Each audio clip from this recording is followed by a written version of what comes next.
नमस्कार दोस्तों, अनसुनी दिव्य कथाएं में आपका स्वागत है। आज हम आपको भगवान श्री कृष्ण से जुड़ी एक अनसुनी कहानी सुनाने जा रहे हैं।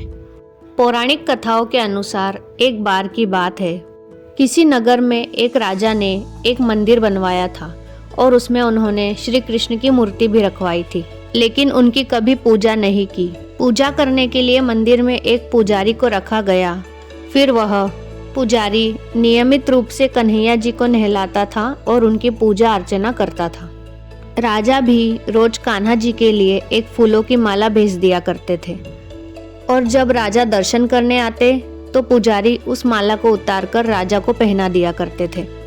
ऐसा करते करते पुजारी की उम्र बीत चुकी थी।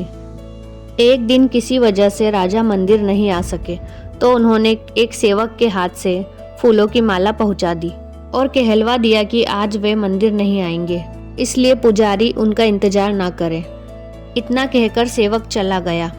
पुजारी ने हमेशा की तरह माला कान्हा जी को पहना दी, लेकिन जब शाम हुई तो पुजारी जी सोचने लगे कि शाम को माला उतारकर किसे पहनाई जाए।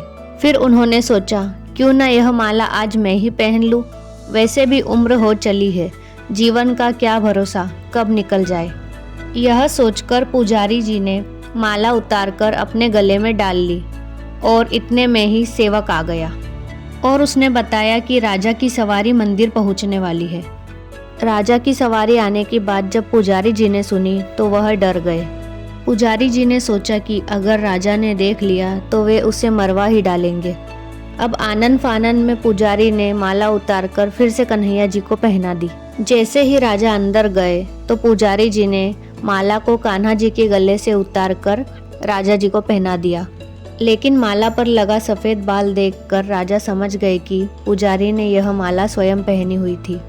बस फिर क्या था, राजा क्रोधित हो उठे और उन्होंने पुजारी जी से पूछा कि माला पर यह सफेद बाल कहाँ से आया। तब राजा की बात सुनकर पुजारी जी डर गए और बोल पड़े कि यह तो कन्हैया जी का बाल है। फिर राजा और भी क्रोधित हो गए, क्योंकि कान्हा जी तो भगवान है और उनके बाल सफेद कैसे हो सकते हैं। इसलिए राजा ने फरमान सुना डाला कि कल श्रृंगार के समय वह खुद आएंगे और देखेंगे कि सच में ही कान्हा जी का सफेद बाल है या पुजारी झूठ बोल रहा है। उन्होंने बोला कि अगर पुजारी ने झूठ बोला होगा तो उसे फांसी दे दी जाएगी। राजा का फरमान सुनकर पुजारी का बुरा हाल हो गया।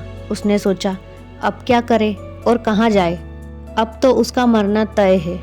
तब वह रोते रोते भगवान कृष्ण की शरण में पहुंचा और उसने कहा कि हे केशव, मुझसे झूठ बोलने का अपराध तो हुआ है, लेकिन हो सके तो मुझे माफ कर दीजिए और राजा से मेरी रक्षा करिए। पुजारी ने कहा कि हे माधव, आपकी सेवा करते करते मैं वृद्ध हो चुका हूँ, अब आप मुझे माफ कर दीजिए, ऐसी गलती दोबारा कभी नहीं होगी। यह कहते कहते न जाने कब पुजारी जी की आंख लग गई और उनकी आंख सुबह ही खुली, और उनकी आंख तब खुली जब सुबह हो चुकी थी। उधर सुबह होते ही राजा भी आ गया और उसने कहा कि आज वह कन्हैया जी का श्रृंगार खुद करेगा। ऐसा कहकर जैसे ही उन्होंने कान्हा जी का मुकुट उतारा तो देखा कि कृष्णा जी के तो सारे ही बाल सफ़ेद हैं, लेकिन राजा को फिर भी यकीन नहीं हुआ। उसे लगा कि फांसी के डर से पुजारी ने खुद ही कान्हा जी के बालों को रंग दिया। राजा ने सोचा कि क्यों ना कन्हैया जी का एक बाल तोड़कर देखा जाए। इसके बाद राजा ने कान्हा जी का एक बाल तोड़ लिया, लेकिन जैसे ही बाल टूटा कन्हैया के सिर से खून की धारा बहने लगी। यह देखकर राजा भगवान के चरणों में गिरकर माफी मांगने लगा।